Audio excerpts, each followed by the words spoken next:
Happening. I'm out today, as you can obviously tell. I just want to show you the assignment, what you should be working on. Hopefully everyone has handed in their comparative study right now. If you haven't handed it in and you need to get it to me, I don't know exactly when I'll be back. I'll be back somewhere after 2:30, I'm sure, and I'll be leaving school at 4:30 as usual. If you come look for me in the studio after 3, there's probably a good chance you'll find me, although I can't guarantee when we get back.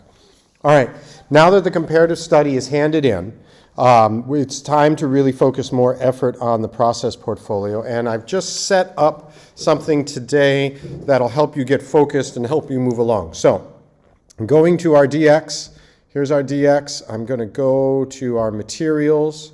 I guess there's a good chance I'll have a cycle post in there. Go down here to process portfolio. All right, there's our process portfolio, and the lesson for today, the sum of the parts. That's what we're looking at. So, pretty simple. Let's get here. I can develop a well-balanced portfolio. I can use images to explore my process. I can see the scope of my art-making practice. How do my emotional and intellectual self come together in the art I make? And here you go. What I'd like you to do is take those two those two graphic organizers, one where we listed all of our process screens and which assessment criteria they were, and the one where we assessed the quality of the process screen. Put it into the 3 screens that you've got for this unit, this fail hard or last chance to play unit, all right? Make them like the first screen. And yeah, put them in there. And it's just really for reference, so we don't have to run around and look for it. We can look at it. I can look at things over your shoulder and see how you're coming along.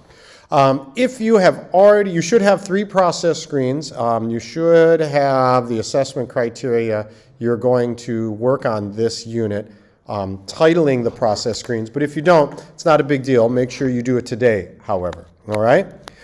If you've been making art or if you've been doing something to the ends of this unit, then put those images in there, all right? And then I wrote here, use some of the prompts below, but actually I mean the prompts to the right. Use some of the prompts to the right and fill in some narrative about those images you've created. All right, so, and I've divided it up according to assessment criteria. So here's skills, techniques, and processes, critical investigation, communicating ideas and intentions, and review, refine, and reflect.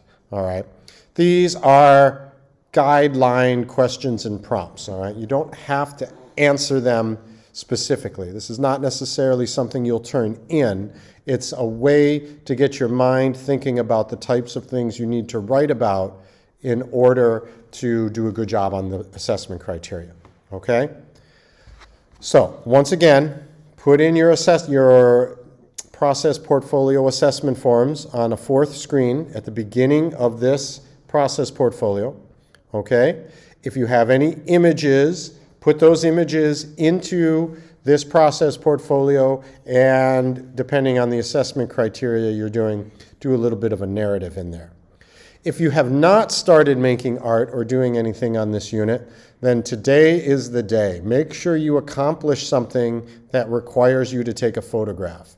It could be as simple as a sketch or a design or experimenting with colors or paints or even some research like some images from an artist's work that you want to do critical investigation. Whatever it may be, make sure that there's something in this process screen, something for me to look at. We won't be back until after parent-teacher conferences. This is not an assessed thing, but I do want to see it, all right? So it's best you just do it in class, and then you can let it hang out or chill out until we come back to school 2 Mondays from now. All right, I hope you're all having a good day, and hopefully we run into each other before we disappear for parent-teacher conferences.